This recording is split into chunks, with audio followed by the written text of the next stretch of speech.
دوستوں، میں اپنے ہی YouTube channel Ahmad Urdu classes سے عبدالحسیب۔ آپ ہمارے یوٹیوب چینل کو پہلی فرصت میں سبسکرائب کریں۔ یوٹیوب پر جا کر احمد اردو کلاسز سرچ کریں اور سبسکرائب کریں۔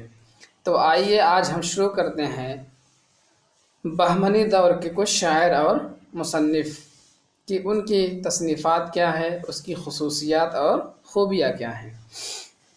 آئیے سب سے پہلے ہم بہمنی دور کو شروع کرتے ہیں۔ تو بہمنی دور میں ایک شاعر اور مصنف گزرے ہیں، شیخ عین الدین گنج العلم۔ انہوں نے دکنی میں کئی رسالے لکھے۔ محمد تغلق کے دور میں دہلی سے دکن آئے۔ دوسرے نمبر پر ایک بہت ہی مشہور مصنف ہیں خواجہ بندہ نواز گیسو دراز۔ عام طور پر امتحانات میں ان کے متعلق پوچھا جاتا ہے۔ یہ فیروز شاہ بہمنی کے عہد میں گلبرگہ آئے۔ انہوں نے ہدایت نامہ تصنیف کی۔ تیسرے نمبر پر بہمنی دور کے شعراء میں فخر الدین نظامی کا نام اہمیت کا حامل ہے۔ انہوں نے ایک مثنوی لکھی کدم راؤ پدم راؤ، جو دکن کی ہی نہیں بلکہ اردو کی بھی پہلی مثنوی قرار دی جاتی ہے، جو سلطنت کے 9ویں بادشاہ احمد شاہ بہمن کے دور میں تصنیف کی گئی۔ چوتھے نمبر پر میرا جی، جن کا پورا نام شاہ میرا جی شمس العشاق ہے، وہ آتے ہیں۔ انہوں نے خوش نامہ، خوش نغز، شہادت التحقیق، مغز مرغوب جیسی نظمیں لکھی ہیں۔ پانچویں نمبر پر ہم پڑھتے ہیں سید اشرف بیابانی۔ ان کی تصنیفات میں لازم المبتدی، واحد باری اور نوسرحار ہیں۔ یہ تھے بہمنی دور کے کچھ شعراء اور ان کی تصنیفات۔ آئیے آگے ہم پڑھتے ہیں عادل شاہی دور کے کچھ شعراء اور ان کی تصنیفات کے بارے میں۔ ابراہیم عادل شاہ ثانی، جو خود بادشاہ تھا، انہوں نے نورس لکھا تھا۔ کیا لکھا تھا؟ نورس۔ عادل شاہی دور کے دوسرے مصنف ہیں نصرتی۔ یہ علی عادل شاہ ثانی کے دربار کا شاعر گزرا ہے۔ نصرتی نے گلشن عشق علی نامہ تصنیف کی ہے۔ ایک شاعر گزرے ہیں عادل شاہی دور میں سید میرا ہاشمی۔ انہوں نے مثنوی لکھی ہے جو یوسف زلیخا کے نام سے مشہور ہے۔ چوتھے نمبر پر رستمی کا نام آتا ہے۔ رستمی نے ایک بہت ہی مشہور مثنوی لکھی ہے جس کا نام ہے خاور نامہ۔ خاور نامہ کو ادبی معجزہ کہا گیا ہے۔ پانچویں نمبر پر ہم پڑھیں گے شاہ برہان الدین جانم کو، جنہوں نے کلمۃ الحقائق، یہ نثری تصنیف ہے اور اس کا موضوع تصوف ہے۔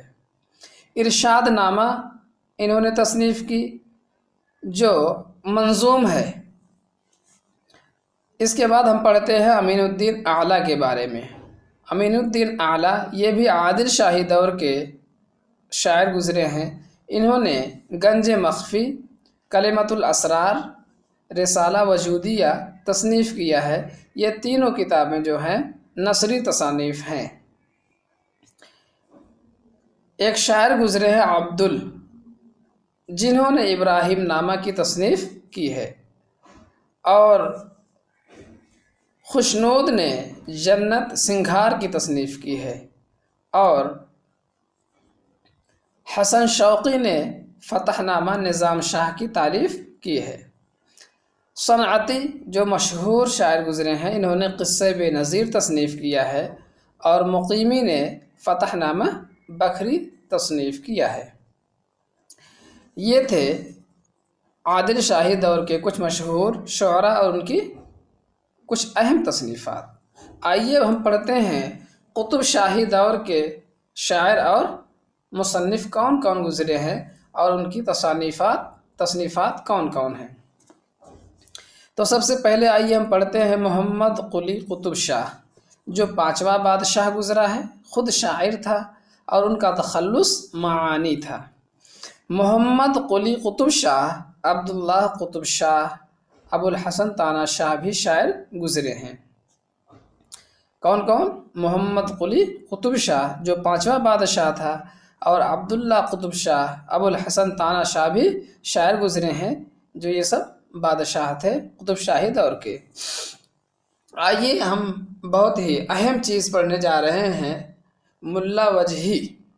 ملا وجہی یہ کیوں اہمیت کے حامل ہیں؟ تو آئیے ہم آپ کو بتاتے ہیں کہ ملا وجہی نے صبرس ایک کتاب لکھی تھی جس کا سن تصنیف ہے 1635۔ بعض جگہوں پر 1625 لکھا گیا ہے، لیکن صحیح یہی ہے کہ صبرس کی تصنیف کا سن ہے 1635 عیسوی۔ اردو کا پہلا ادبی نثر کا نمونہ ہے، اور دوسری تصنیف ملا وجہی کی قطب مشتری ہے، جو مثنوی ہے۔ مثنوی ہے تو مطلب یہ ہے کہ یہ نثر میں نہیں ہے۔ غواسی، آئیے ہم غواسی کو پڑھتے ہیں۔ غواسی عبداللہ قطب شاہ کے دربار کا ملک الشعراء تھا، یعنی درباری شاعر تھے غواسی بھی۔ انہوں نے سیف الملوک اور بدیع الجمال لکھا ہے۔ کیا تحریر کیا ہے؟ سیف الملوک، بدیع الجمال۔ تو یہ پوچھا جاتا ہے کہ سیف الملوک و بدیع الجمال اس کی تصنیف ہے، تو یہ غواسی کی ہے۔ ایک بار ایسا بھی سوال آیا تھا کہ صبرس جو ہے ملا وجہی کی تصنیف ہے، لیکن ملا وجہی کس دور سے تعلق رکھتے ہیں؟ اس میں عادل شاہی بھی دیا ہوا تھا، اور بہمنی دور بھی دیا ہوا تھا، قطب شاہی دور بھی دیا ہوا تھا۔ تو صحیح جواب کیا ہے؟ قطب شاہی دور۔ غواسی نے میں نا ستونتی اور طوطی نامہ مثنویہ لکھی ہیں۔ آئیے اس کے بعد ہم پڑھتے ہیں ابن نشاطی۔ ابن نشاطی بھی بہت ہی اہمیت کے حامل ہیں۔ انہوں نے جو ہے ایک مثنوی تحریر کی ہے جس کا نام ہے پھول بن۔ پھول بن کیا ہے؟ مثنوی ہے، جو فارسی قصہ تھا ایک، بساطین الانس۔ تو بساطین الانس کو سامنے رکھ کر ابن نشاطی نے ایک مثنوی تصنیف کی جس کا نام انہوں نے رکھا پھول بن۔ یہ بہت ہی مشہور تصنیف ہے، عام طور پر امتحانات میں پوچھے جاتے ہیں۔ فیروز، ملا خیالی، جنیدی، میرا یعقوب، سید بلاقی قطب شاہی دور کے دیگر شاعر ہیں۔ آئیے ہم پڑھتے ہیں اورنگزیب کے عہد میں دکنی اردو ادب کے خاص شعراء کے بارے میں۔ تو ولی، سراج بحری، وجدی، ذوقی، فراقی، عاجز، امین طالب سن 1700 عیسوی میں دہلی تشریف لے آئے، جس سے اردو کی ادبی تاریخ پر گہرے نقش مرتسم ہوئے۔ تو یہ تو کچھ بہمنی دور، عادل شاہی دور اور قطب شاہی دور کے شعراء اور مصنفین تھے، اور ان کی کچھ تصنیفات تھیں جن پر ہم نے آپ کے سامنے روشنی ڈالی۔ آئیے ہم دکن کی اہم نثری تصانیف پر بھی ایک نظر ڈال لیتے ہیں۔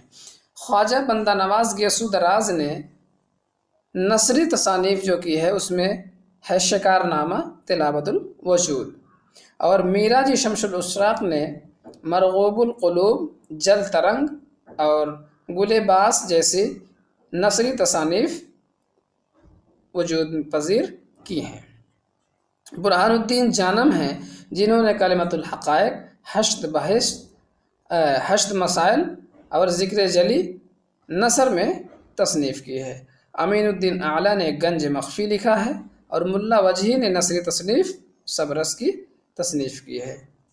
ابراہیم علی عادل شاہ جگت گرو جو خود بادشاہ تھے، انہوں نے نورس لکھا ہے۔ کیا لکھا ہے؟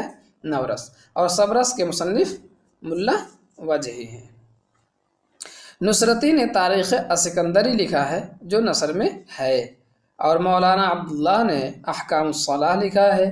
میرا یعقوب نے شمال الاتقیہ کا ترجمہ 1078 ہجری میں کیا تھا۔